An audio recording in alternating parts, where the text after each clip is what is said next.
Okay, before we start the Queensland divisions, want to get all the questions, comments, replies on YouTube. For the next episode, we're going to be doing the distance division. So that is the Manly Sea Eagles, the Melbourne Storm, Canberra Raiders, Newcastle Knights. That's 5. I already got 5. And I don't know if we have any out there that listen to us still. WAS fans, get your questions in. We want to know what you think about your team going into the 2026 season. That's fine. Sometimes he's talking about like it gets down like that and you're over it. Keep this rolling. This is the Levels Network. Triple OG. Shout out to the comment section for your mic. There's not one person in the comment section. In the live. You can't hear Hoz. There's live. See, he's trying to get me on a technicality. In the live. So I got him with the Paleocena thing. Yeah. We've got that. We've got the details of that. But anyway, this is the Levels Network. I am Justin Horo, joined by the Triple AG, Willie Mason, nice and and the bro, Lucas Day. Yeah, early start for us. For no one else at home really knows that we've started an hour or two early. Do you want to let them know? Should we let them know? Can we let them know? 5:30 Queensland time. Anyway, so I don't think we've given them a proper shout out this year anyway, so this is a great opportunity to do it. Big shout out to the crew here at Diamond Tina Studios.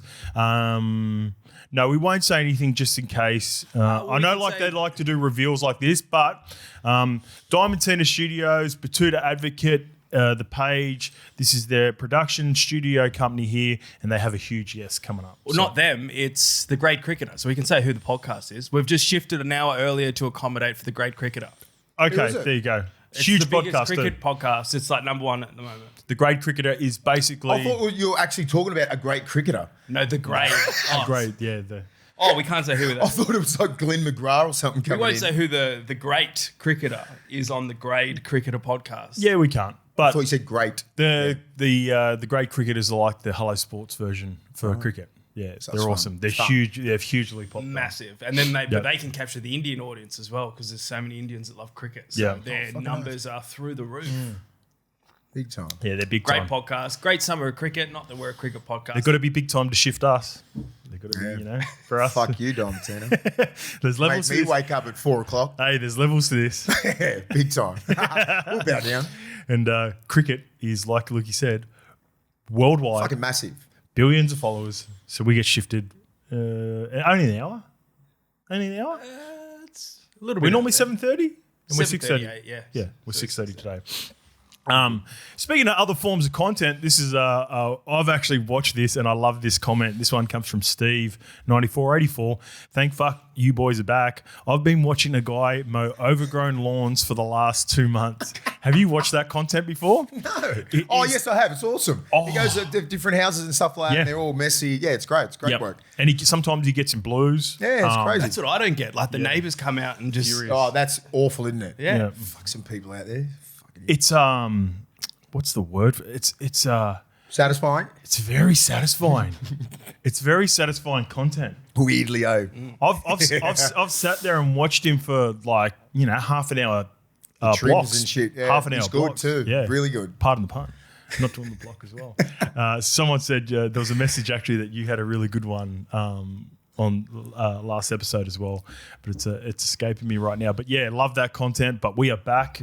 Glad to have you back on board, Steve. And Lachlan Camilleri wrote, if Moses plays 25 games, he will win the Daily M because he gets an extra game, mate, because they only play 24. So there's a What good did I chance say? his chances to 25 increase. games. His chances to increase with an extra game. If he fucking plays 20, like 15 games. Well, he might get a finals game where he can put in an extra 6 That's what I points. meant. There you go. With the amount of games getting thrown around these days, I'm like, if he plays half a season, he'll get in there. I thought it was 25. That was my as well. point, wasn't it? No, it used to be 25. I'm pretty sure. Still stuck in that mode. I can't. It's when it says 27. I'm pretty When you get 2 buys or 3 buys. I'm pretty sure it used to be 25 with 2 buys, right? And then when the Dolphins come in, 3 buys.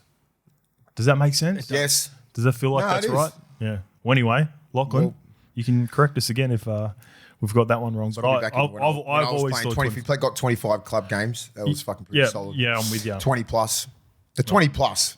I'm with you. Me and you and our great mate, Braithen Astor, will be hosting the Super Bowl party at the Coogee Bay Hotel will be transforming the beer garden area into the biggest Super Bowl party in the East, and it will be the unofficial home of the NFL for the day. Can't wait. Giant screens and electric game day atmosphere with games, comps, plus prizes, American-style feast, bottomless drinks packages designed for the ultimate Super Bowl experience, themed entertainment, pop-up bars from our game day partners, merch giveaways, all-star panel of sporting greats. Come and join us for the Super Bowl. The link will be in the bio. We'll post this on our stories, and it will also be in the bio for this episode of Levels Network as well. That'd be fun. All right, mate. Let's get to... we had A-Team Chief. He gave us the reason behind a bit of Tongan, Samoan / slang. This is where we... I was going to say that, but I just didn't. I wasn't sure with the Samoan language. I'm like, Lafeka is like they chuck that T and K and mix it around. Okay, yeah. I didn't want to nail it. I didn't want to fucking come out and just get smashed. Yeah. You know what you're fucking talking about? A-Team Chief has got a reply for us. Suppulsos, yep. So Feka is shortened from full name Lafeta. In Samoan language, the letter T can be changed to a K sound when used as slang / lazy sound, etc. Here's an example. When Scope talks about Stevie Matai, he uses skivvy, similar to how Tongans would use the sound D when pronouncing a word starting with T, e.g. donga. Donga. I don't know about that. I don't know if he's sort of jamming up. No, he's right. Yeah, that's the reason. Yeah, because I always remember him being Feka as well, but the name threw me off once I actually read out the full name. So there you go. There's a little explanation of how that works.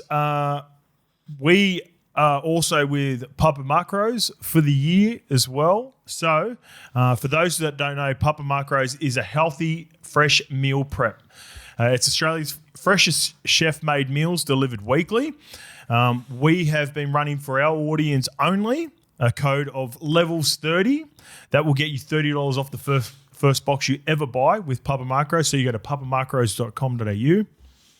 And then once you return, you can use the code Levels10. That'll get you 10% off all future orders for our audience. That's going to run all year round. It's good. By the way, got a new little fave. I'd like to give it a little shout out for something I've tried recently. Spicy Nando's Chicken Bowl. Tried it? No. Tried it yet? No. Awesome. I've sort of left it. Yeah. Yeah, it's awesome. Some of the last ones. Yep. So that's awesome. I highly recommend it. And my daughter Lenny, you all know Lenny, but for people listeners at home, she's very picky with what she's been eating recently. She's been smashing the chicken pesto pasta as well. Okay. So it's working out well for the family when she's getting a little bit picky at nights as well. So shout out to Papa Macros. And remember, make sure you jump on if you haven't got a box before. Use that code Levels30. But if you're returning, Levels10. All right, Mace. The biggest story, it's been going on for about a week and a half now. Yes. We got a comment or a reply from the YouTube comments that will help build out this story as well. It comes from Unqualified Rugby League. G'day, Shouty boys. Stoked you're back.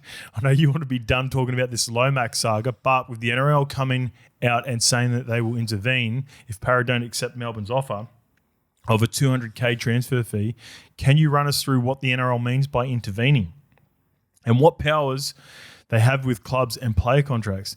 Do they have any power to strong-arm Parra into accepting this deal, or can they actually just decide to register LOMAX contract with Melbourne and stuff Parra altogether? Cheers, boys. So, Mace, here's what has been reported from the Sydney Morning Herald. The NRL was reportedly set to step in and resolve the contract standoff between the Storm and the Eels over the future of ex-Parramatta winger Zach Lomax. The Sydney Morning Herald reported the NRL are prepared to intervene on behalf of Lomax if the Eels refuse to entertain reasonable offers of compensation to allow the rep star to return the sport. The incumbent Blues and Kangaroo winger before the incumbent Blues and Kangaroo winger before the Ashes, so he was selected, remember, is keen to sign with the Storm after the R360 competition was delayed until 2028. Seems like he's really fucked himself, hasn't he, Lomax? Yeah. Like the more I've been away from this sort of shit because I don't really care, to be honest. But the more I read about it, the more I'm like, he's just made a bad decision. Yeah. Really bad. Like you said last week, it's like he fucking First of all, we don't care about R360. If he signed there, fair enough, go. He 100%. He didn't understand. He didn't know what was going to go on if they had to pull this little fucking move. Now he's stuck in a really shit situation and got given some stupid advice, and he fucking signed this thing, and now he's fucked.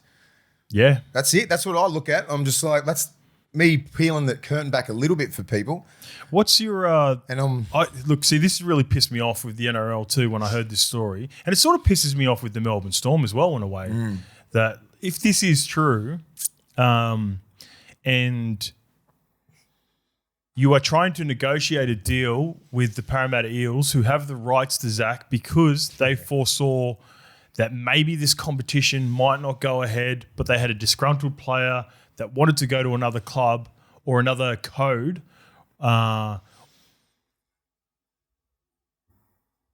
Only 1 year into a 4 was it a 4-year deal or was it a 3-year deal? 4-year deal. I just can't believe that the NRL or the Melbourne Storm are trying to go to this lengths to secure a play when, all right, if they've just given up,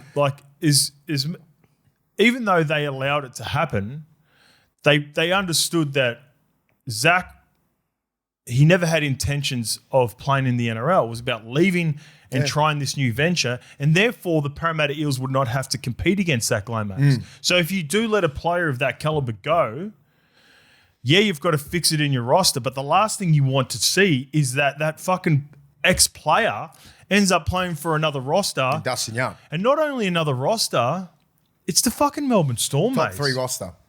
It's the most successful team over the last 25, 30 years that we've even got dating back the to modern NRL. When you started. Yeah, the modern NRL is most successful. So it's almost... It's gotten to that point where it's quite laughable, really. I'm like, I can't. When you read about and you just fill me in, because I don't really care about this at all at the moment. But the 200,000 that Melbourne's just offered without giving a player, that's brutal. Because it doesn't go to it. It's disrespectful. It is. Like Galvin, what we paid Tigers 150, we got him. You know what I mean? And now Melbourne's just, I don't know. They must have a bit of a leverage or something to just go, here's 200, and we're not going to give you one player. You'd expect, and they, you know why they're doing that? Because they don't fucking have to. But so we've used the Galvin situation. This is where I don't think it's comparable. I don't think so either. I'm just talking about money. Yeah, but I want to delve into a little bit more just for the audience with the details, right? The difference between the Galvin situation was there was no grey area in Galvin was never going to another code, completely shifting to either a new code or even a Super League team or something like that. It was always Galvin was going to go to another club, and there were conversations with Parramatta and the Bulldogs at the time. Everyone was aware of it. Tigers were aware of it. Then there started this. There was, you could tell that there was unease within the playing group and the coaches, and then that's how that deal. This is different. Zach was supposed to leave the NRL. Parramatta granted him that release with the intentions of him leaving the NRL. Now that he's not only staying in the NRL, he's going to one of the premier franchises and teams, a team that just lost the last 2 grand finals. And I know Jason Ryles would have a good, well, I'm assuming still has a great relationship with Bally and all those because he was there for so long. But fuck that. And it sort of pisses me off. And I reckon not even para fans as well, just as a rugby league fan, for the fairness of the competition. If I'm a Tigers fan, I'm furious. If I'm a Gold Coast Titans fan, I'm furious. If I'm the Bulldogs fans, I'm furious. And it feels like that is the energy too. Yeah. Because the rest of the clubs, wingers aren't like they were 25 years ago. He's a winger / centre who changes games. He's a premier player, mate. He's a gun. He'll change the game. He's a game breaker. Yeah. Right? That's the difference. If he was sort of like average and you're like, whatever, I didn't want you for another 3 years. Fuck off. But he's not. And the whole bullshit. This is Volandi's coming in, Para's kicking up a sting, but Melbourne's doing that because of his talent. If he was shit, no one would care. You want that talent because he can get you over the hump. But why specifically do you think there's anything in? Because I was trying to think about theories or reasons why Volandi's might want this. Yeah, why is he in there? Do you think Volandis thinks it's important to have Melbourne being as strong as it has been down in Melbourne because of that? Is he trying to help Melbourne get Zach? Well, by Or is he coming trying in to help? and Is he trying to help forcing Para their hand, like yes. smooth it over? Like what's he trying? What's his? I think what there's is he something to doing that. here? I don't think they can. Do you know where I'm going with it? Yeah, with especially where you if going? Bellamy's moving, they've lost so much talent. He's like, we need these guys. We need to do strengthen it. up. So Melbourne? here's my Fuck thing. him. You remember when he had such a strong stance with Life ban. players and all this. Yeah, sorry, continue. yeah. That's Yep. where So that was originally what he was thinking. Now he's helping.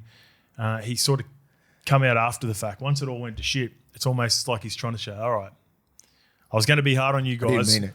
but if you come back to us, we'll look after you.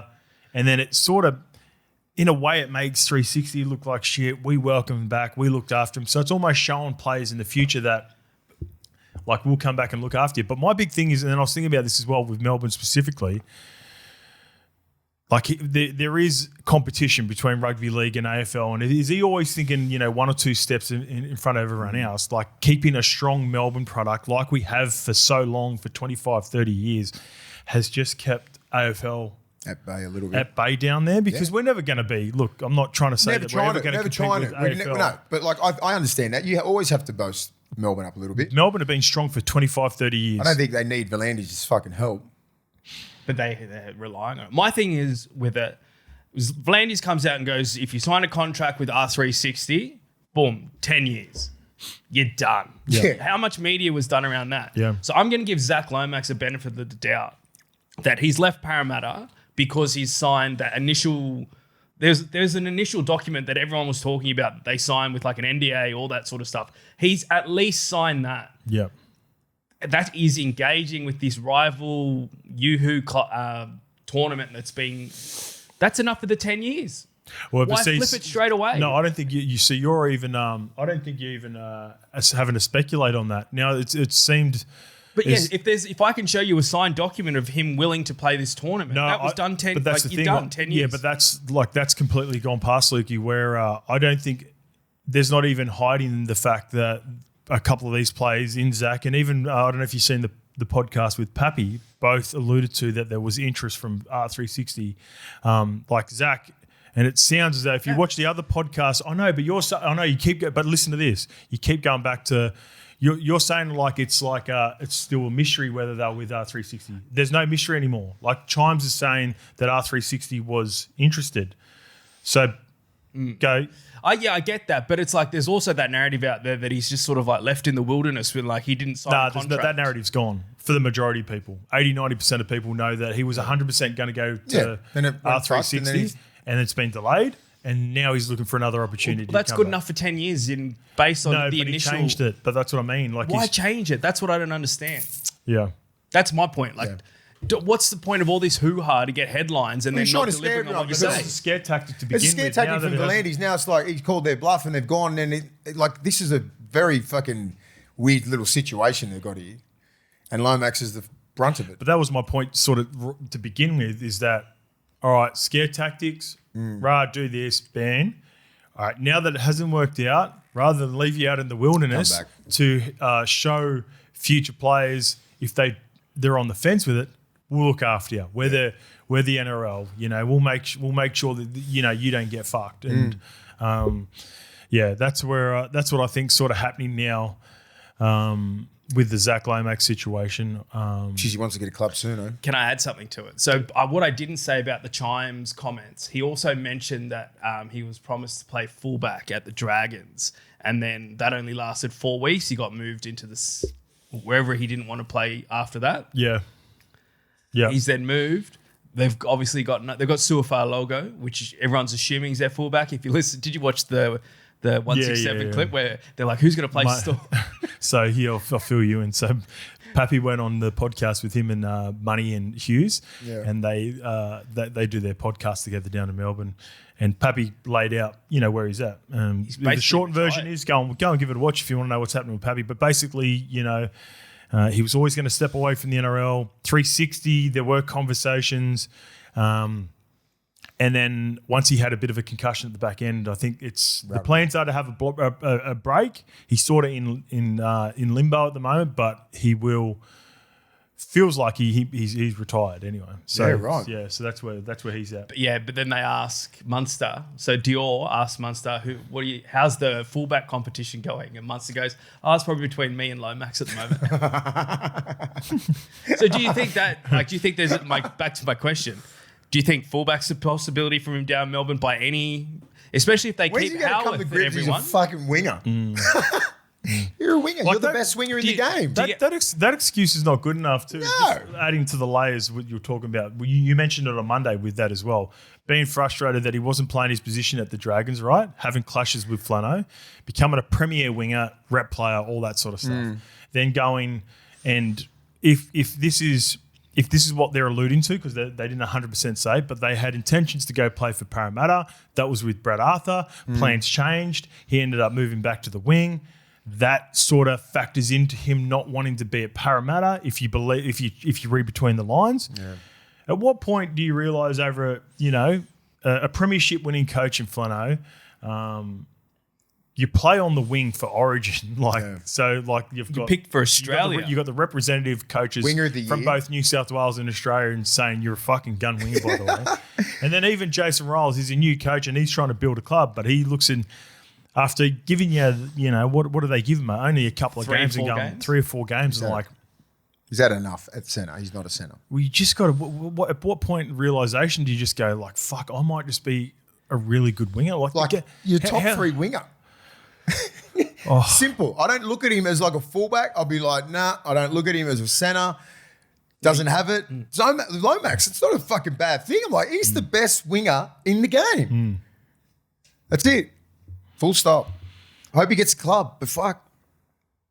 Yeah, but it's got to be for the right compensation to Parramatta, who did the right thing by him. Parramatta need more compensation than that. Yeah. Does this They need set a a player but plus also, 300. But also, and I want to make this clear as well, even though I'm pissed off at Melbourne Storm for trying to, it feels like, I don't know if I'm pissed off at Melbourne or pissed off at the NRL for trying to intervene and trying to get this cheaply done for a couple of $100,000.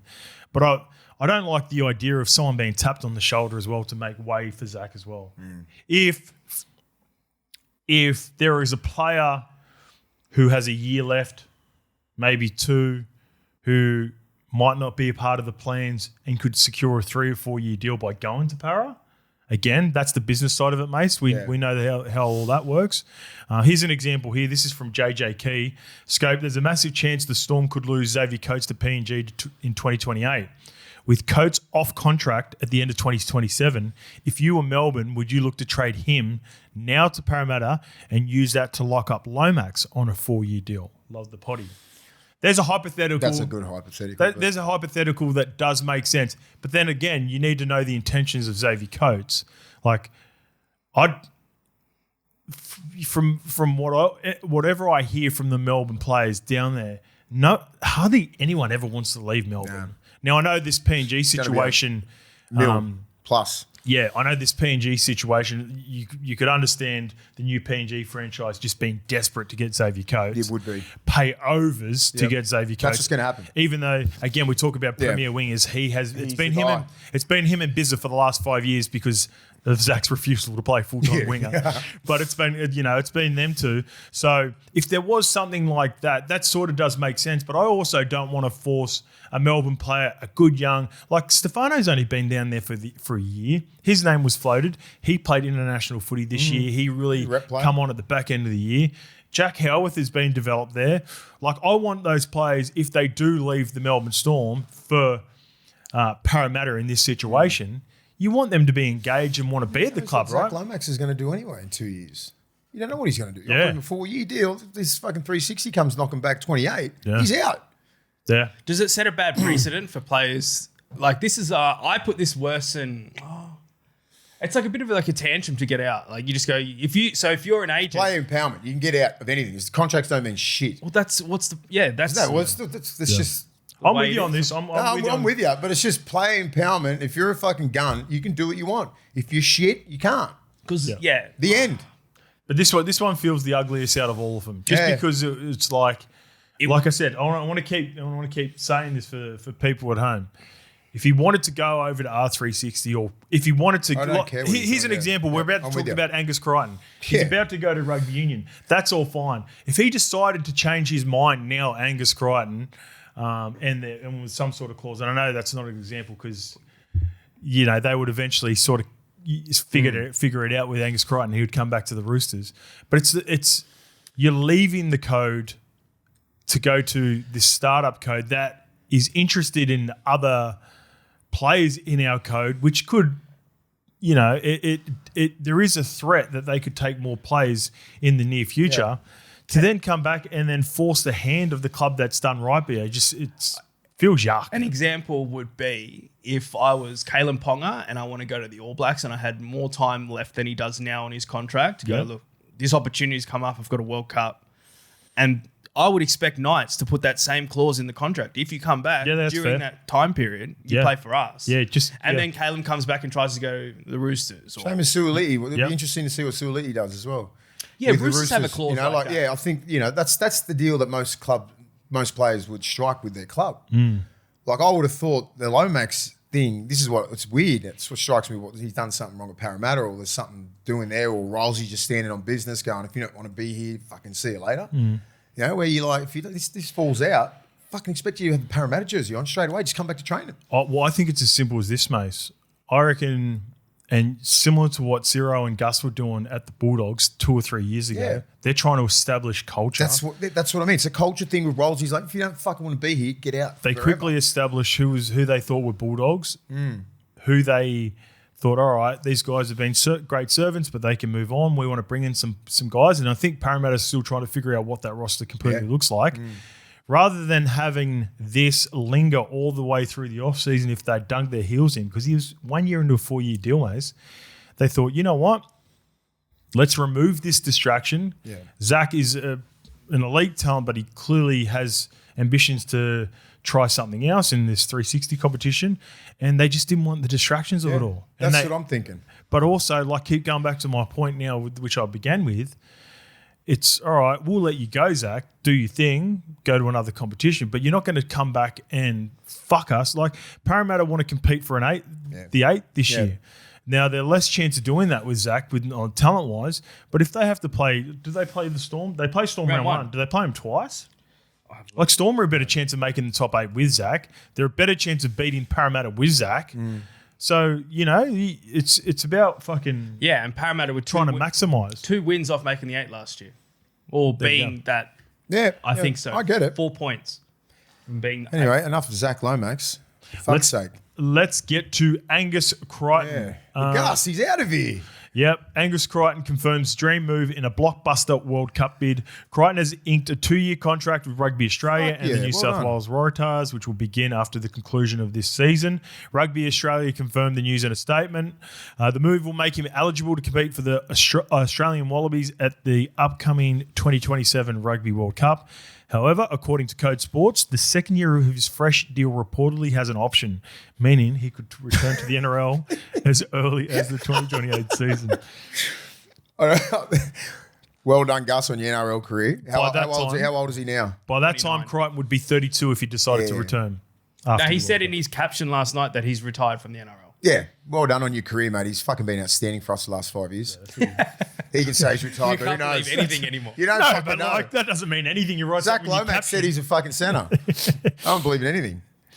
Well done. Zach Lomax wanted a fresh challenge and didn't want to play rugby league fucking 3 months ago. Now he wants to go to the grand finalist. Yeah, well done, Gus, on your career here, and well done on your new deal. Ballsy move. I mean, he was a gun schoolboy and everything like that, but that was fucking 10 years ago. Yep. He's a well-established fucking absolute gun NRL player. And in the back row now, he's going to play probably centres. Yeah, they want him centre. Yeah, he played 12 or something like 12. When he was coming through the schoolboys, he was a 12. They'll show him some highlights. He just fucking straight ball. Oh, God, imagine running at him. You ever look at those Springboks in that, man? They're built like Gus. Yeah. They're fucking stacked, mate. 12 is a fucking crash baller.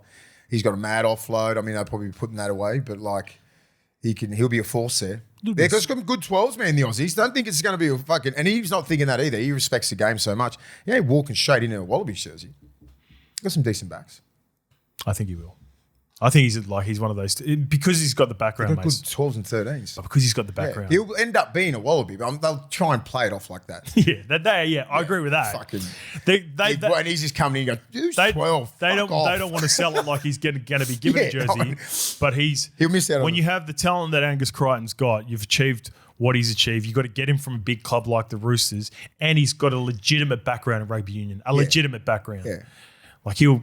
How long's Gus been in the game for, the NRL? Like 10. 8 years? 10. Or what? He had 7 seasons with the Roosters and then however many with South. Yeah, 10. He said 10 years. Yeah, he's been awesome. in the NRL for 10 Yeah, years. he's straight out of school, straight into it in South, wasn't he? I'll get that 100% confirmed to you. Yeah, They've I've got got no doubt he'll be a success. Pretty good relationship, the Roosters Yeah, and the fucking Waratahs being in the same Maybe building. too good. business, mate. Robbo needs to get out of that fucking little... Robbo's going to be assistant part. coach for the Waratahs soon. He's lost Swali. He's lost Nwanganita-Wase. There's too many people in that melting pot at the fucking Don't they- little there's- cafes out there. They want the fly half too. They want Jorgensen. Yeah. I Well, reckon- that's reported. So Jorgensen, isn't his little boy at the at the Dogs? Jorgensen? I don't know. I think no, one Max of them. Jorgensen is the talent that's playing for the Wallabies over the last couple of years. He had We've big, got a Jorgensen at the Dogs. Oh, you got a He's Jorgensen brother as well. of His brother. So here are some of the names that were thrown around because they've got, like, you think about some of the players that they've lost. For as big as the club as the Roosters are, and they're always everyone takes the piss out of the sombrero and all that. They've fucking lost a lot of big name players over the last couple of years. And Like, still successful. Did you? Max Jorgensen's father was a dual Panther and Rooster. Yeah, Peter Jorgensen. Yeah. Yeah, he was good. Fullback wing. He played Leichhardt Juniors. He played. What He year played did he during my dad's retire? era. Yeah, he's a 90s man, He wasn't was he? 90s. No, I'm talking about Max. Max played with Leichhardt in rugby league. So he played junior rugby league. Max Jorgensen Yep. And also Nwanganita-Wase, he signed and his with, brother plays with the Bulldogs. Yeah. Yeah, I thought so. He's gone to Oh, Japanese actually, rugby. there's no evidence. No, he was at the Dogs. Sorry. There's Yeah. no evidence that his brother plays with the Bulldogs. Okay. Fuck off. He's debuting in Vegas. Yeah, it'd be awesome to see him, and that's a great opportunity too. A World Cup back here in Australia, What did you and say about Nwanganita-Wase? he signed with the Japanese rugby a couple of days ago. It's For 27? varying reports on 1 or 2 years. Yeah, Is he playing NRL this year? But Yes, Yeah, yes. good. can he? Rockstar. Let me. He can just flip over to Union the next day and still kill it. He would have got Friday night league, Sunday Union. Joseph Old Munn. school. Joseph Munn is the other one. Fuck, they've lost some players to Union over the last Yeah, couple of years. Gunzo. But yeah, it's now they're looking at targets for the next couple of years. Target number 1 is KP off contract 2027. 2026 is Tino. But fuck, their forward pack is stacked. But if you Yeah, had if you Tino, let Angus go, you've got Tino room. They got- Didn't yeah. he accept a lot of Fafita's contract? Well, remember that was he was almost gone when they were trying to get Fafita, and then he left, and you said, I'm thinking of the middles that could make way out to an edge, and Victor Radley to an edge makes sense. easy. Then you bring in Tino through the middle. Jacob Preston's another target, they reckon. Ethan Strange is a target. So all the big name players, Tony Staggs, etc. All right, let's get down to breaking down the Queensland divisions. Do you want to start with the champs? Broncos, yeah. Let's start with the Broncos. This one comes from Daniel Robinson. Hey, boys, 3 talking points for my Broncos this season that I haven't heard too much chat about. Really looking forward to seeing how Madge goes in his second season at the Bronx. Can he avoid the drop-off he had at South in 15 after they won their comp? Number 2, how do they manage Reno and Hunt with their age? You've talked about that at length, Mace. Plus Walsh, Payne and Paddy with their workloads through the season. And number 3, the NRL have served up a blessed draw for them at first glance. In their first 8 rounds, they only leave Southeast Queensland twice and get 5 Friday night games. they get the one good Thursday rub, night game and one Saturday night game. Everyone I've got no loves the issue with Broncos, that. man. I don't give a shit. It's Yeah, about- fuck. They pack out Suncorp. Yeah, It's mate. the They're fans great turn for the up. game. Fuck off. It's not an it? easy serve. Is there a counter argument where you could look at the Roosters and say they don't leave New South Wales? Like, I'm sure someone could do that. You got to earn the right? You know what I mean? Like everyone loves watching the Roosters, Allianz. Everyone loves watching the Broncos. Yeah. You're a gun team. You play Friday nights. Yep. You're a bottom 4. You play Saturdays at 5:30. That's what happens. Super Saturdays sucks. 7:30. You're playing in that most your games if you're a bottom 4. So if you're fucking top, look what we were in 2023. Saturday nights, Saturday, Sunday at 2 o'clock, not even on fucking Channel 9. Now we get better. What are we now? Fridays, Thursdays, Sundays, Channel. You get the big games. Yeah. You got to be fucking up there. People want to have to watch you. You have to have a fan base and shit. People love fucking watching the Bulldogs. They love watching Para. They love watching Penrith. And they go at Queensland, Broncos. And then that's all they care about is the Broncos and Queensland.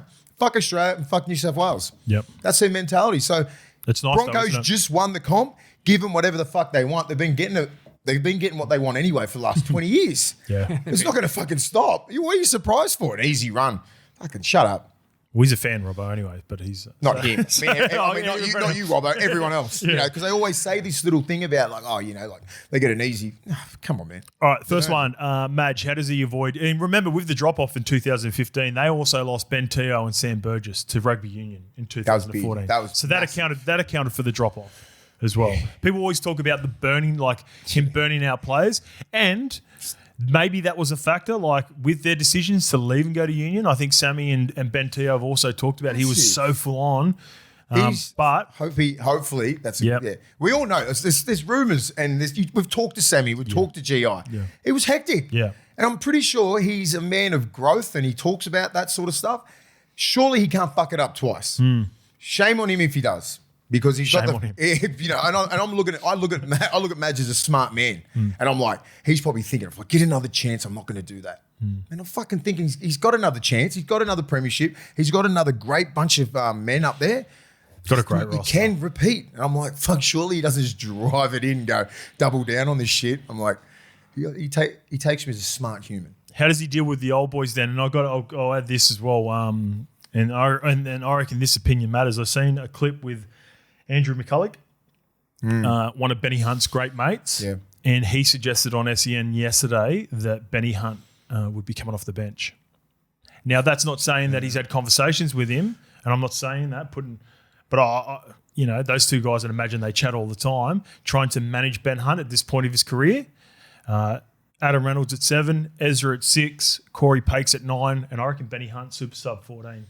Yep. I reckon he would be gladly just have a back seat. He's got the ring. He can sit back. Yep. Next couple of years, guide everyone around the park, come on, settle things down. Like he does that unbelievably in Origin. Like he's, you know, he knows he can read the game well. He's still a gun. Yeah. Absolute gun. To have a luxury like that player to come off the bench as a 14 or fit in anywhere, speed the ruck up, half back, 5'8", wherever he wants to be. Like I'd be doing that, man. Surely he could just sit back and go, all right, play 330 games, I'm sweet. Yeah, and you want them both fit at the back end of the season also. With the ability, I think, to if they give Hunty a good spell on the bench at halfway through the season, and if you have any lingering injuries with Ren, because Adam Reynolds has had just as many. He's probably more. The last couple of years, right? Just little niggly ones, not heavy calf, groin, all that stuff. All right. Even if he's not injured, if I was Madge, I'd go, all right, let's give you a 2-game spell. Or a game spell, you know, you try to find and that's the luxury of having a really good roster. And if you can build some wins and have the really good start to the draw, maybe you can start to tinker really early. And if you've got people don't understand the impact. You're always trying to get to the 3-man. Depending on how you're doing in the ruck and field position, you're always spotting up to isolate the 3-man by himself and the 4-man, right? So you're copping all these hits, these Olakuatus and Fafitas and all these back rolls of Kick-outs. They're monsters, and they're trying to beeline for you. So the impact of the game, you know, Reynolds is still in that firing line. Benny Hunt, you take it out of one of them, you know. So I think it's a great call. That's a great luxury if they do have. Yeah, it is a luxury, isn't it? And I would do that 100%. It's a luxury. So I think one more year left for both of these guys. Yeah, I think this is the last year, and especially with the Peasant signing coming up next year, this will give them the opportunity. It's almost like they're a combined vet. Is Benny Hunt? Is Benny Hunt 37 this year? Yeah, because he's Chez's age. Yeah, right. They played together. They played together growing longevity, man. You got to fucking salute that shit. 2, 3. I'm just confirming Angus Crichton. Yeah, I got it all here. 7 seasons at Roosters, 3 at the Rabbitohs. 10 years. Fuck, that goes quick, man. Been outstanding, leaving the game at the top of his game. So Benny Hunt is 35 years and 300 days. So he will be 36 at the completion of next season. Yeah. All right, let's get to the odds with our partners at the tab. So they just flew home to make the top 4 last year. Look at those odds. Yeah, they flew home to make the top 4 last year. The Tab think they are a lot better chance this year after securing the premiership at $1.50. To make the top 8, it's all but a foregone conclusion Load up at on that. $1.08. And they are the favourites in both odds of the minor premiership and the grand final winner this year to start the season. For minor premiership, they are $4.25. To win the grand final, they are $5. Their gains, a couple of really smart gains, I think. Savvy gains for the Brisbane Broncos. Grant Anderson is a great Mr. Fix-It in the back line. He served the Melbourne Storm really well over the last couple of years. Tom Duffy, he was supposed to be the next sort of big thing coming through at the Cowboys. Hasn't quite worked out, but there will be an opportunity next year, and he will get the opportunity to learn from Ben Hunt and Adam Reynolds this Bit year. of a switch could be their little Tommy Dearden, how Tommy Dearden started at the Broncos and went to the Cowboys. Yep, I don't hate that. And I've been talking about this guy for a while now. He's one of my favourites. All Blacks tougher, late bloomer. I think he's mid-20s. I loved what he did at the centre back row, front row. Yep, One year. bit everywhere. One pre-season. Bit everywhere. I think he'll be a lock on the 6-man bench for the Broncos this year. He's got good leg speed. That's what you want. Yeah, because they've got a couple of big losses as well from guys that served them well off the bench. And Tyson Smoothie, he was a bit of a mix of fix-it. Selwyn Cobbo's the big one. I think he could have a Hamiso Tabuai Fido type season when he goes to the Dolphins with Hammer. Jock Madden, he filled in heaps. Kobe Hetherington, he was really solid for the Broncos over the last couple of years as well. You've got Israel Leota, he's going to rugby union. They've got Kobe again there twice. Fletcher Baker's down at your Dogs, Mace, and Kobe Black. There were a lot of big raps on Kobe Black, and he only played for the under-19s last year. He's going down to Canberra and looks as though he's going to be competing and at least keeping Sanders. It's always good getting those guys. If you're Canberra and that, you get like the dregs, not the dregs, but like the ones that don't get the opportunity first. And they just sort of they just fall to the back. Yeah. And it sucks because their talent is there, but you get the selection and the recruitment and all that sort of stuff and injuries and all that sort of play into it. But then you get that guy. That's how they got Dearden. Rushed Dearden in straight away and it's like, didn't suit it, didn't pan out the way that you fucking thought. Yep. Then they go back to the start. It's like, you're right. It's really smart from the Canberra Raiders. Yeah, it's good. It's Ricky Shield pick. You know, we talked about in the last episode around pressure surrounding players and, you know, the Mitch Woods of the world. There's been a lot of chat up north about Kobe Black now for a while. He's got a couple of vets in front of him. They've gone out and the reason he became available is when they signed the deal to get Jonah Pezzett after 2027. So Ricky's gone, right. I'd be surprised if he's got the 7 on his back this year. Yeah, for Canberra. Yeah. Yep. So at least you talk about it, especially for young guys. I don't like Ricky's not handing the keys to the young fella down there. I want to clarify this as well. I always say I don't like iron sharpen iron in the halves, but not when you don't have an established one and they're young players. I'm all for it. Yes. I'm all for competition. Get about 5 of them in there. Yeah. Just go at it, like little Jack Russells. Mace's main man for the Broncos is Paddy Tough Carrigan. Paddy Carrigan, he's a leader in that team, right? And I just said Paddy Carrigan because the low-hanging fruit would be Walshy, right? He's the key. But, like, you got to keep Walshy in line. He needs great leadership around him. We saw glimpses of him overseas. It's like he needs great leadership around him, right? And I'd read some really deep conversations with Walshy, and he understands that as well. And he's the guy up there. And same as Payne Haas, you got to help him become the man that everyone wants him. He's the fucking face of the game. He's everything that everyone wants. Yeah. He's got to really step into that role. Yeah. That's so the with next that comes pressure and expectations. That's the next maturation process of Reece Walsh being seen as like one of in the leadership group. Like he wouldn't be getting picked in leadership groups. Walshy? No, I'm telling you, they probably bring him in just because he's Reece Walsh and might have influence over the younger kids. Now he's 24 this year. He should be stepping into that role and really owning it. Because he's like, I said, you're not the 18-year-old kid we saw 6 years ago. Yeah. You're a young man, you're a father, you're everything like that. Step in and own it, mate. If you're the face of the game, if they want to give it to you the face of the game, you got to fucking act like it. Yeah. And Paddy's been like that since day one. And Paddy's been a fucking very stoic human, right? He's about his business. He's a great man, and he's the one who can really guide that whole team back into back-to-back premierships. Yeah. It's going to be Paddy. It's going to be Payne. I don't think Payne Haas is Payne Haas just leads off on the field. Yep. You know, he's a family man off the field and everything like that, but he's not in and around, where Carrigan is in around everyone. He looks to be a good communicator. Yes, better communicator, understands everything, like leading by example. So it'd be hard up there. You know what Brisbane's like? They're they're premiers now. Yeah. They're rolling around in the 2010s. They're not winning shit, acting like they were premiers. They're feeling themselves. Yeah, like in the imagine Deservedly so. imagine trying to tame this group. This is where Madge comes in. This is where Carrigan. This is where all the leaders and all that kind of stuff. Because Brisbane is still wild. It's not like Sydney, where fucking everything's pretty just chilled out. No one fucking does anything. Yeah.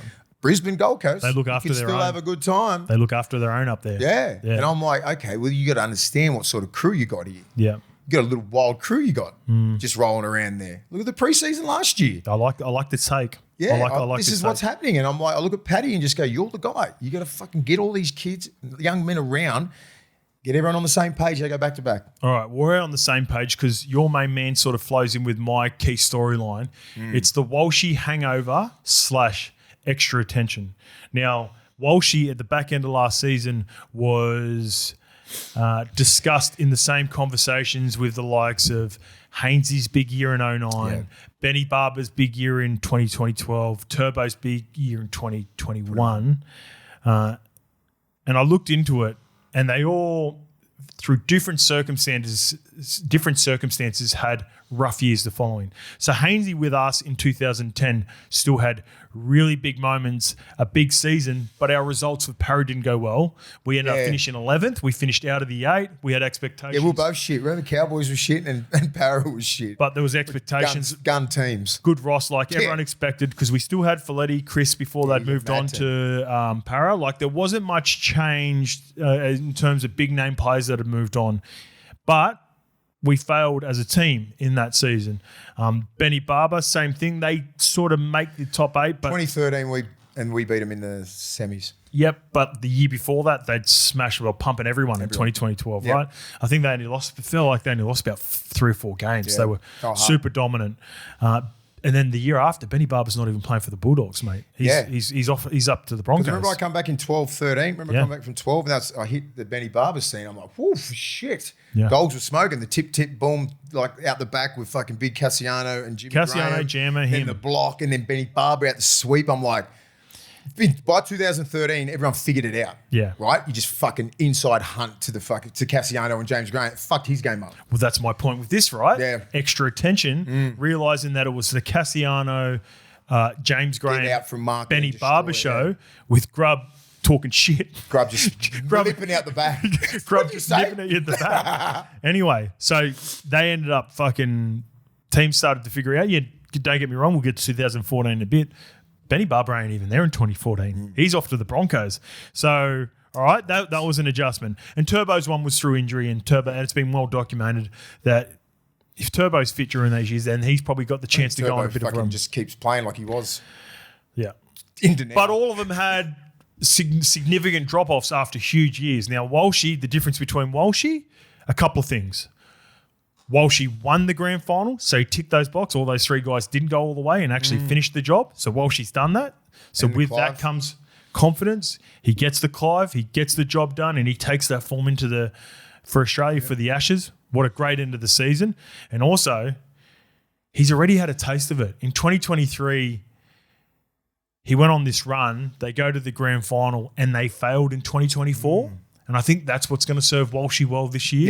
Yep. He's young then. He was 21, 22 or something like that. You forgive that. It's a fairy tale year. Yeah, they don't get the job done, but he played awesome in that season. He played Origin. He goes all the way to the grand final, and 2024 was a disaster, right? And he's out of Origin, and he's fucking... Few injuries. Kalen takes that jersey back from him and all that, by the back end. And people were not even putting him in contention in 2025 for Origin. And I think that's going to serve him well this year. And you know what we're thinking? We're talking about a kid who's 24 this year. You know what I mean? When we're talking about all that past a couple of years ago when he was 21, 22 and he's hit the scene and everyone thought he's arrived. No, rugby league's got a quick way of humbling you. Right? And now he's come back and now we're talking like he's turning 24 this year and he can have everything.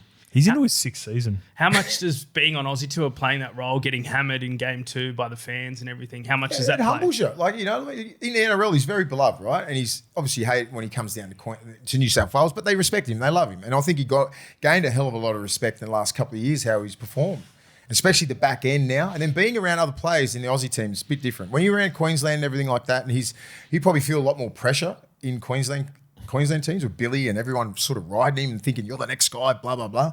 Maybe he wasn't ready for that shit, you know? In Aussie teams, you're dealing with different characters and you're in a different mentality, right?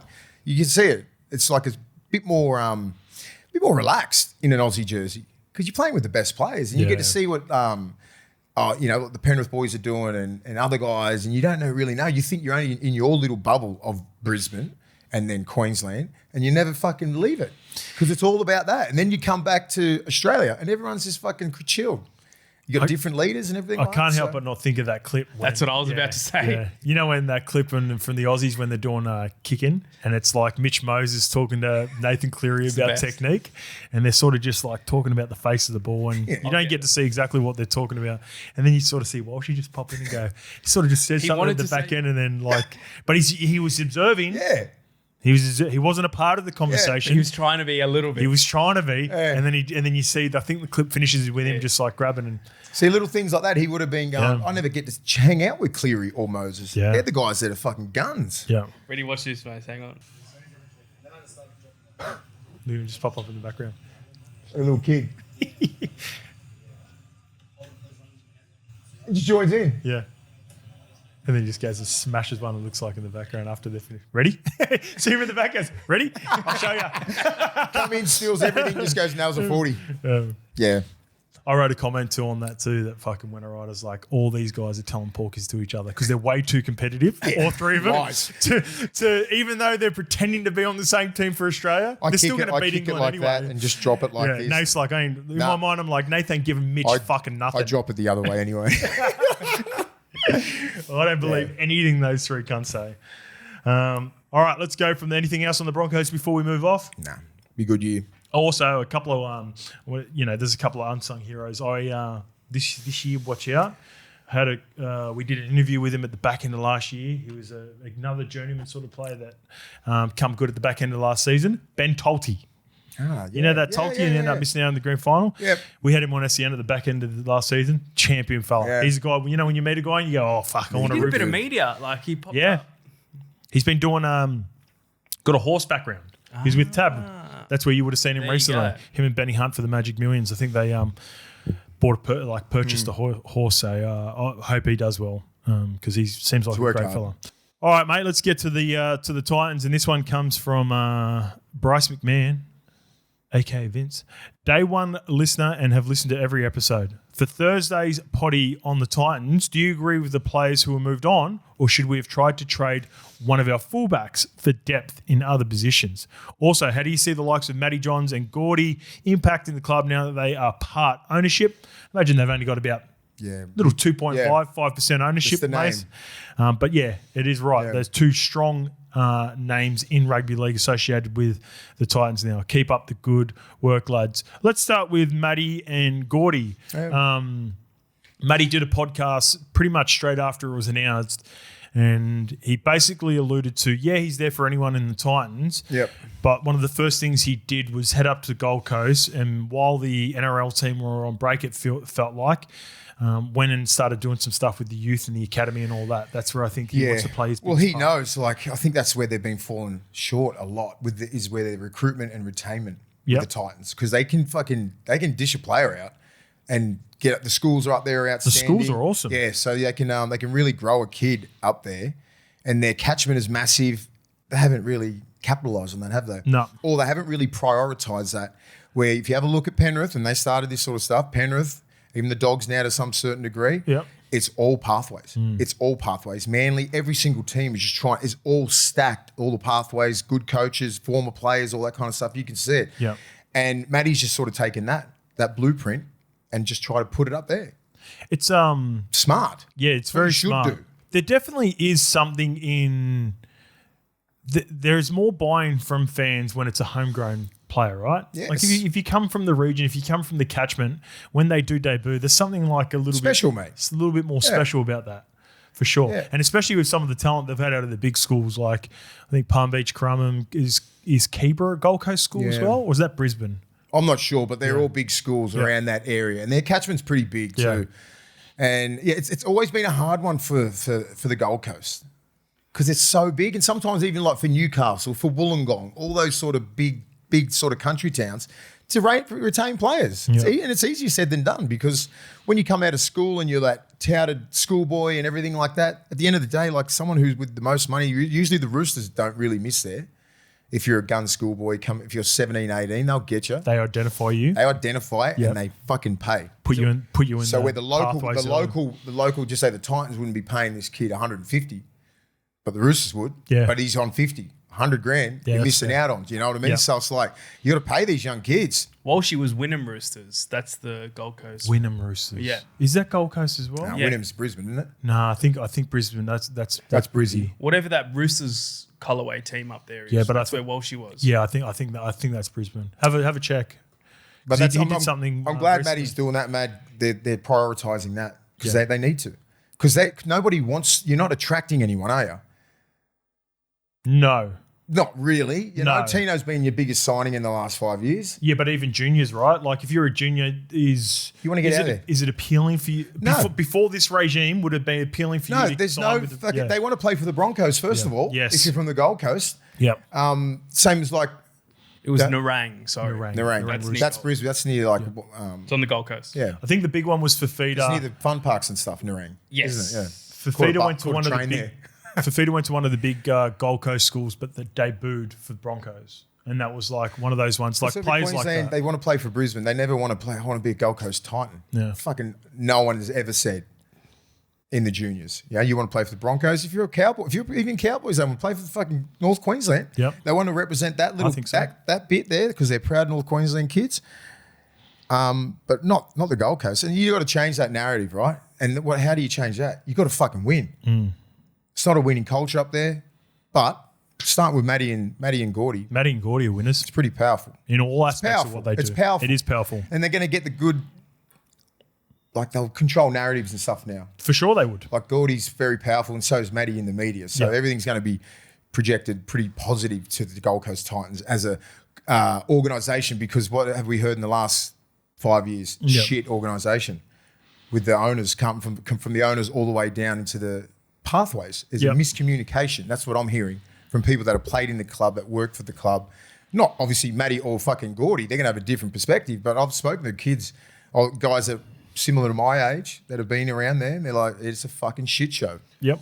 I think from a PR perspective, Matty, let's say there was something going on at the Titans and Gordy was talking about it. Everyone sort of looks at Gordy with a grain of salt. I think people take Matty's opinion Credibility. a bit more.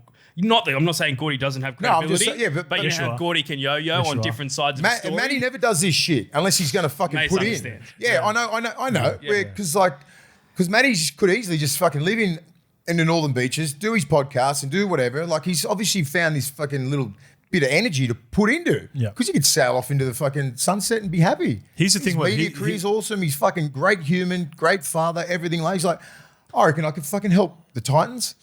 And he's doing that. He's putting his fucking name out there as an owner and everything like that. So I commend this move. I agree with what you're saying, and I think you agree that here too, Mace, is that like if Matty, just say if there are rumblings or if there is uncertainty or they're not sure of the direction, like rather than not addressing it, like Matty will address it, Yeah. right? Like he'll go and try to fix it rather than suppose trying to control the narrative of what it would look like. Yeah, you know? that's right. Gordy feels like a narrative controller when Yeah. Matty was just nip it in the bud. I think with Matty, people's perspective of Matty is like a joker and knock around bloke. You have a look at Reg Reagan. You have a look at the career this guy's had. He's one of the funniest fucking men of all time. One of the smartest operators of all time.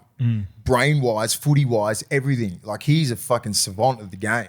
So having him on your books is fucking unreal. People have been trying to get Matty for years, but he had so much other shit going on, he fucking couldn't do anything. Him and Joey, they're on the next level, but he's on a fucking another level. Him and Cooper, their Monday shows, reviews, that's my favourite show on Fox. If you're a footy Oh, head, yes, yeah. If you're a footy head and you want to, thought you meant his son, but if yeah. you want to chat X's and O's and all that sort of stuff, like I love, like it's a nice easy watch to watch Matty with Fletch and Hindy and stuff. You talking about Matty and Cooper Cronk? Cooper Yes. Cronk. Yeah, I thought you were talking Cooper Johns. I was like, who the fuck is that?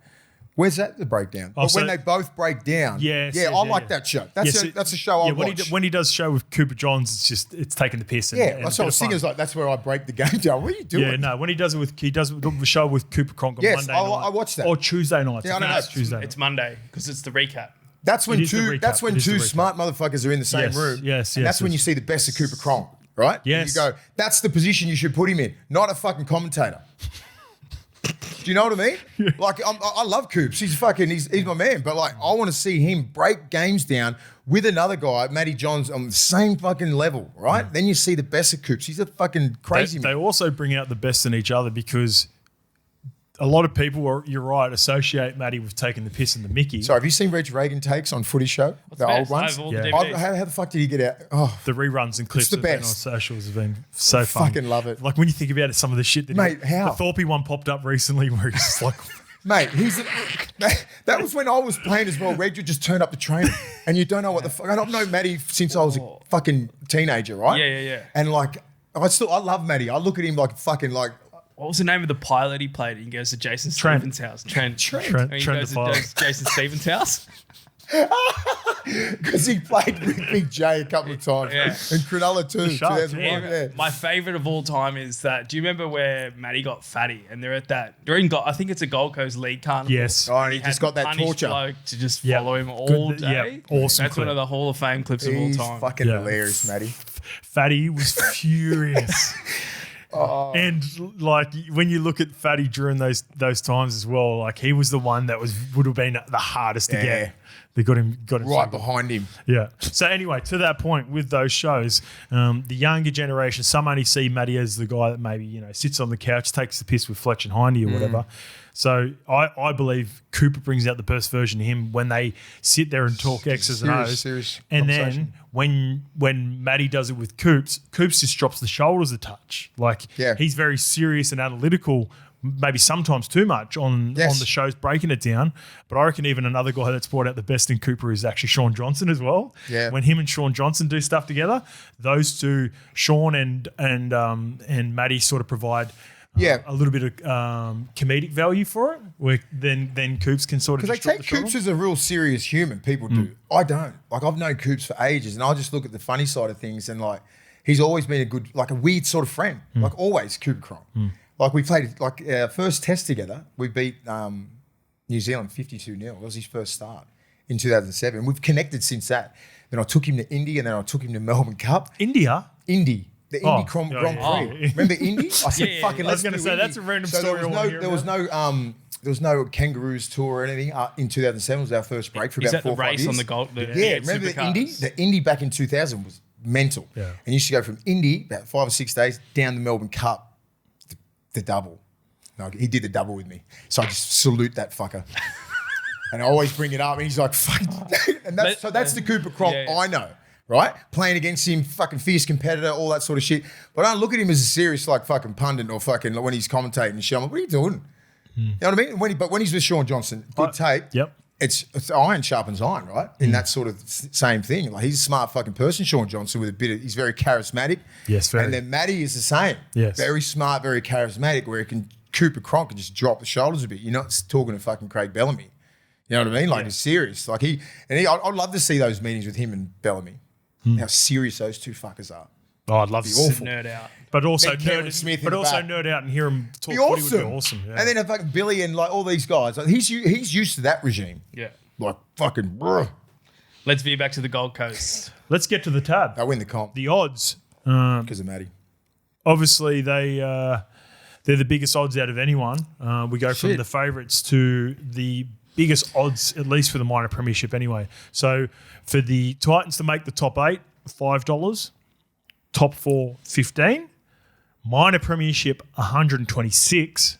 And grand final winner, 51. So one of those weird sways with odds as well. It's like, all right, if this team does make the 8, they've got the ability to go on a weird run and potentially win a grand final. But the grand final odds for pretty much every team don't feel like they don't go much more than 51, but the minor premiership feel like the tab deem that is harder to achieve as we'll go through the rest of the teams, because I've done Tuesday's show already for some of the odds as well. The gains, Luke Summerton from the Panthers, he was the backup hooker mace. Lockie Ilias for the Dragons. Curtis Morin, your man, from the Dogs. Max Viangai from the Decent Dolphins. buys. Yep, good buys. They lost Isaac Fasul-Malaawi, David Fafita to the Rabbitohs. Our man Fozzie retired. Tom Weaver, Sean Malani, Jacob Alakwinki, Ryan Foran, Ben Liu, Harley Smith-Shields, Regan Campbell-Gillard, all to the London Broncos. Shit. They're Well, coming. Carter Gordon was released. He went back to rugby union. Alofiana Khan-Pereira was released. He's now at the Warriors. And Brian Kelly, he's now playing for the Eels. So a lot of change there for Josh Hannay. Similar to some... the Ciros and the Jason Riles of the world made a lot of big changes with some losses and some release. But they've still got their main man. Yeah. And My Mace's main main is man. Tino. Just fitting around him and him having a healthy season. You got one of the best forwards in the game in your middle there. Yep. You just got to fit some nice little pieces around. You got what's his name? The other prop. Fucking out of mind blank. Mo Fodawaker. Fodawaker's a fucking goer. Yeah. You know what I mean? Like, they just need to play some more football together. I don't really know the makeup of their whole side at the moment, but I know he's the guy. And you got to build around him, which they're trying to, but like, it's just the spine, right? Well, that's what I was going to say. I don't know who the fucking 9 is. Yeah. I don't know who, like, Verrills will be the 9. Verrills / 1. Randall, they're hybrid. Randall actually played a right in the back row. But like, I think Chris Randall's the perfect 14. I think he could start at 9 Randall. as well. He's a good defender. Yeah, really good player. I don't want his prime to be wasted more, Tino. He's right in his prime. He's still dishing out 70, 80 minutes in the middle. Fucking work rate off its head. So just needs a little bit of help. And the coaching as well. It's an important off-season for the Titans if they wish to keep him, right? Yeah, he can't be bottom 4 for his. You go from winning the premiership in 2000. You go up and leave everything. You want to come home to Gympie and everything. You got family there. We totally understand. Comes here and the roster's been all right. There's a couple of years there when I'm like, a couple of games off making the 8. They made the 8 once, got beaten by the Roosters. Well, let's get to the issue that's the biggest one, and it started off with this as well. It's one of the questions from Bryce McMahon. Would you have liked to keep some of the more depth pieces, or do you think they've done? Here's my not hypothetical. Here's my prediction. With the move of Brian Kelly, who was their left side centre, to me that signals that Brimo will go to the left centre. Yeah. Thoughts? Yes, straight away. Jaden Campbell 6, Lockie Ilias 7. Yep, and just fucking have it there all preseason and lock in. Yeah. And just switch the 9s around like that. And at least you got something there. It's already stamped. You're not going to fuck around and say, oh, Brimo, because that's the problem there. Yes. It's been there for 3 years. Yeah. And that's only because of injuries and some like we haven't really come to fruition on who's going to be the starter. Well, for a couple of years there, it was Jaden Campbell and Brimo who was going to be the fullback. And then Keanu Kinney come in and completely... He's the one who put the spanner in the works. Huge spanner. With that 1 year, he absolutely killed it. So I think he's a lock for fullback. done. And that's where Josh Hannay needs to identify that and just go boom, boom, boom. And then everything else can just fit into piece. Yeah. And Brimo's like, he's just going to have to bite the bullet now. I love Lockie Ilias, but I think this is Lockie's last chance too. Yeah. And then He had a good stint at the Rabbitohs. There were definitely factors that went against him at the Rabbitohs with so many big personalities. It obviously didn't work down in the Dragons in the first year, and there were reasons behind that. But this is his 3rd team in the last 3 years. Yeah. This is an opportunity with a team screaming for a half to control things and bringing out the best in some of the star power that they still do have up there, because they've got a lot of talent, mate. Yeah. Keanu Kinney, Jaden Campbell, and AJ Brimson. Teams would scream to have those 3 in their back line, even though probably AJ Brimson would be doing it reluctantly because he wants to be a fullback or maybe 6. But if they can get that right, Hannay, they're all right. They're all right. They've been all right. They've been okay for the last 3 years. It's just Phil Sammy, Jojo Fafita. Mate, they've got talent everywhere. Lachlan Ilias, get up there and just have a career year and be the player that everyone thinks you're going to be. Yeah. So that's pretty much my key storyline was around Hannay rebuilding the Titans. The examples are Ciro 3 or 4 years ago. Ryle seems to be trending in the right way so far with Parramatta. He hasn't completely done it yet and got him into the 8, but there are signs. let's see if Josh Hannay can be that next coach, that next new young up-and-coming coach that gets the fan base excited again. Yeah. Moving on to the Cowboys. This one comes from Macca. Let's just go Macca. What's good, mate? Stoked to have levels back in my ear at work. Looking forward to a great season for the Queensland teams. One question that applies to pretty much every side except for the Broncos, but we'll focus on the Cowboys part of it. Should the coaches be looking at putting their best 17 on the field, even if it means playing guys out of their preferred positions? E.g., there's an example for Fuller to come in and play fullback, push Hammer into the centres. But here's the one for the Cowboys that I want to discuss. There is also the chat of Purdue playing 7 at the Cowboys. And does Kinney solve the spine problem for the Titans? Personally, I'm a fan of putting the best talent on the field, and hopefully that coaches are preparing the boys well for their new positions in the preseason. So I think the big talking point for the Cowboys this year, and I mentioned it on Monday's episode with chats, that if they do go after a fullback, that there was discussions around Drinky moving to 6. Jackson Purdue, in my opinion, didn't work out in the 6 jersey. No. I think you've got to get him more involved. Would you be open to, if you're a Cowboys fan or even you, Mace, watching the Cowboys last year, Purdue to fullback to get his hands on the ball more and moving Drinky in the halves with Dearden? Do you think that could work? I think you just persist with Purdue. I reckon the second year would be a lot better. Just having a whole nother preseason under their belt. Okay. We don't know what they're looking like at the Cowboys, you know? Like, Yep. Purdue was their man, like, come through the grades and everything. He was a guy that was going to solve a lot of problems. So you can't just go 1 year and just go, see you later. But they also re-signed Clifford as well for another season. Doesn't do his confidence any good, does it? If you're the Purdue kid. But you're just trying to look after yourself as a club as well. So you shouldn't take that as like, oh, fuck, Clifford's going to take my spot. Yeah, if you fuck it up, you know what I mean? Like, this is your team, but act accordingly, right? You're getting money and you're professional and everything like that. You're a young kid, but, like, be better.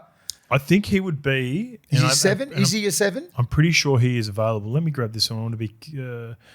he started off as a 7, mate, but he's been a bit of a hybrid. Like, it seems as though he played multiple positions, sort of in between fullback and in the halves. Where is he? I'm just confirming this. He's a footballer, isn't he? He's one of those ones he's cursed by, like, he's got a lot of talent. Off contract. He is available, as in, I reckon he would be in high demand, Jackson Purdue. Yeah, that's what I'm saying. But he's a jack of all trades, master of none. So you can fucking put him anywhere in that back line, and it's like a curse, right? Yeah. Where you go, what, can you play 7? Yeah, I can for like 4 or 5 games, then fall off for a little bit. You know what I mean? Like, you can't fall into structure straight away. He played his best in the centres. Yeah, undoubtedly played his best in the centres. So is there a world in where, like, he's still a young kid, he's still figuring out first grade, he's played at a high level in the centres, you stick with Dearden and Clifford, Drinky stays at fullback. Is it just about getting continuity that way? Yeah, and just doing rep after rep after rep. That's all they'll be doing in North Queensland. In Townsville, just all those reps, trying to nail a position for Purdue. And so we don't know what's going on at training. If he's locked into that left side centre, if he's that, I'm happy with that. And I'm happy with Clifford. Clifford shows so much promise when, like, he can play, that kid. I like Clifford. I love him. Yeah. Like, I want him to see him succeed. Like, really, like, give him the 7 jersey. Let Dearden just run at 6. You know where I wanted Clifford? I wanted Clifford to go once the Fogarty deal was done. I wanted Clifford to go to the Raiders. Yeah, he's always going to get a chance, right? Because he was linked to the Raiders at one point. And then they signed, now they've got Kobe Black and they're trying to figure out the Sanders situation. Yeah. But I reckon that would have been a good fit. For the North Queensland Cowboys to make the top 8 with our partners at the tab, $3.75. To make the top 4, $9. Again, bigger odds for the minor premiership, 67. But if they do get there, the odds shrink to $34 to win the grand final. Their gains are they've got a straight swap in the hooking position with Reid Marnie coming up from the Bulldogs, Ethan King from the Roosters, James Walsh from the Dolphins, and Matt Lodge from the Seagulls. Hey, Lodgy. What club is that now for Lodgy? It's got to be 8 or 9. Let me get that up. Reckon? Fuck. 6. I'm going to go 7. What? Tigers, Broncos, Warriors, Roosters, Manly 6, Cowboys. And he's 28. Is he? Is he only 28? No, I don't know. 30. Yeah, he's got to be getting along. 30. He's been around for 10. He's been around for 10 at least. Yeah, been around for a bit. They lose Reece Robson, like I mentioned. Tom Duffy goes to the Broncos. Jordan McLean retired. Semi Valame's off to Cass over in the Super League. Jamal Shibasaki released. Imali Bitangani, he was released. I think he's playing in the London Broncos, but then he's coming back to Perth. Yep. And Carl Lawton's gone to Hull KR. Your main man is the drink though, mate. He's been out. He's been great for them since he got up there. And he's got, mate, we just watch him all the time. Like, he's going to go down, like, is one of those players, like, he would probably never play a rep game, right? He'd probably be in that conversation, like, he's the best to never play any international or origin, like Luke Patton. I was petitioning for him a couple of years ago. Yeah, but, like, you know, that's probably sailed now. There's so many great fullbacks down there, and he's just an outstanding young player. Not young. What's Drinky now? He'd be 28, 29. Yeah, but he's established. You don't want to fuck around with him in this position in his career, like moving him to 5'8" or anything like that. He's just an out and out fullback. Yep. 29 in May. Yeah. So he's the guy up there. Yep. Magic round timeline. I've talked about this as well for coaches. I'm a big Todd Payten fan, but I reckon this is a make or break year for him. I've gone back and looked at his coaching career up at the Cowboys. So in 2021, he finished 15th. 2022, they finished 3rd. Then they drop out of the 8 in 2023. They finished 9th. 2024, they finished 5th, so they're back in. And 12th, they finished 12th last year and drop out again. So history suggests they're top 8. History does suggest he goes out, in, out, in, out. This year should be in. But I think magic round timeline for Todd Payten with some of the pressure that's been building around the club and sorting out the situation with Purdue and Tom. I think the heat's on. The heat's on. I think the heat's on for him. There's 5 years up there. Even though, like I said, I want to keep reiterating this. I think he's a good coach. But I think they need to be firmly entrenched in the top 8, like as in they need to be in the 4 to 6 range. And if they're not in the 4 to 6 range, or if they're definitely, I think if they're not in the 8 by the time Magic Round comes around. So Magic Round is round 10, is it? 8th of May? Oh, no, it must be round 11 because that's at Suncorp. Yes. So they play Knights, Tigers, Titans, Storm. Magic Round's that round where everyone's there, and if you're struggling and you have a big loss there, you've seen coaches in the past. Brad Arthur. Yeah. It's just melt. It's sort of that. It's the melting pot where everyone's there and everyone's talking to each other. Yeah. Like you got all the teams and maybe general managers staying at hotels and owners and all that sort of stuff. Maybe they're communicating with each other and there's a little bit of unrest. So I think that's the timeline for Todd Payten too. They play sort of a good They got a good little start, haven't they? The table in the lead up to it. It'd be good to break those guys down proper in a couple of weeks when they got their rosters and everything out. Yeah. All right, let's get to the Dolphins. This one comes from Cutter number 30. Can't wait to hear about the Finns. My 2 cents as a Finns man is that we are a team of overachievers. We thrashed the Panthers, Storm, and the Dogs last year. However, the entirety of the start of the 2025 season was derailed by the cyclone on the coast. Remember that? They went 0-4, the Dolphins. I think 0-3, 0-4. Yeah, poor start. With another year of Wolfie pulling every string, I don't see us less than top 4.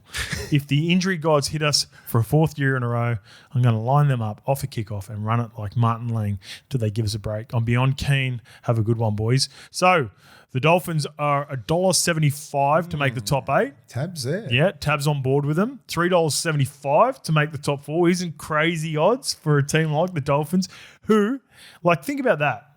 They haven't made the top 8 in their existence, and $3.75 is short. So there is a lot of hype around the Dolphins. Minor premiership, 17s. Grand final winner, $19. So the odds, the tradies, the fan base, a lot of podcasts. I'm looking at a lot of stuff on the Dolphins. They don't want this. I don't reckon Wolfie wants this sort of added pressure. Because that's interesting. Yeah, because just say he's been doing all this stuff and getting them where they are now with nothing. Yep. So you stack the deck with him, and then the players just don't perform, or everybody's up for the Dolphins now. You're not sleeping on them. Yeah. Like, so you become the hunted. You know? So like it sort of flips it a little bit where he's been doing a lot with a little. Yeah. And they've just been getting to that level all the time. I like that. Like, he would be convincing his team all the time that they don't respect us. I've got a full deck. Yeah. Now everyone's fucking coming up to the Dolphins expecting a hard battle. So you're not going to get there less. Have a look at their gains. Really sharp as well. Morgan Knowles from St Helens, I think, is going to really add to their pack. He was one of my favourite signings for the off-season. Selwyn Cobbo, I really wanted him in there, just about figuring out where he's actually going to play, and the commitment that Selwyn. I think Wolfie will get the best out of him, and I think he'll be motivated this year too, Mace. After seeing That's a scary man. Seeing the Broncos win a competition without him, I think will really motivate Selwyn. Brad Schneider's a really smart acquisition. They lose Sean O'Sullivan. Yeah. Brad Schneider is their backup half. He'll be their backup half up there. But they lost some vets. Josh Kerr moved on. He's at the Dragons. Mark Nichols and Kenny Bromwich retired. Harrison Graham's now at the Knights. Max Fiangai's at the Titans. Orblix Tafo went to the Broncos. James Walsh Cowboys. Sean O'Sullivan Bulldogs. Ryan Jackson released. Few changes. I'm going to talk about their other big name player, but I've decided to pick your main man because you had a couple options. Well, I had a slashy, didn't I? It was Hammer or the young kid Katoa. But you have a look at the stats. Like last year when Hammer wasn't playing that well, like they were going shit. Like he's the key ingredient there. Like when they unlocked him. When they unlock him, you put him at fullback and you go, I'm not sure what you say to him before the fucking game. Because some games he wasn't even there at the start of the year. Just wasn't getting involved, and I don't know. Was he injured? We'll think was he injured? Has he done something? Remember what they adjusted? Remember when they were just trying to do their best work once they got inside the 20? They started attacking from the 50 out. Yeah, and that brings his speed into it. You've got to play Hammer right, and they unlocked him, and then he just went on a tear. Yeah. Like he's a gun, and I think obviously Katoa is the main guy in that team. He controls a lot of that stuff, but he's the one who ends it. Well, my key storyline, and it flows in with Hammer as well, and we'll just talk about this to wrap it up. Can the Finns Katoa deliver in a year where there's all this hype? Because that's what your point is, right? I don't think so. Wow. I think they can what's deliver? Deliver a premiership or deliver like a top eight? Top eight. I think they can get in the 8. Yeah. But I think they can easily fall apart as well.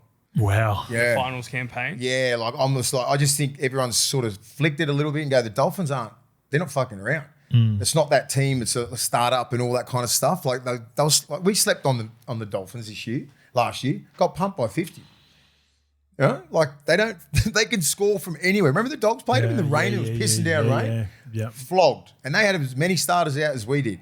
You're right. You right. can't complain about injuries. To your original point, I feel like, not to say I was the first, but I was been hyping up the Dolphins fairly early last year, right? I seen there were things in their performance after they started to go on a bit of run. Remember, I picked them to beat the Storm and a couple of big wins. I think I picked them to beat the Storm and the Panthers back to back, right? Because I've seen signs that they were progressing. And they got them, didn't they?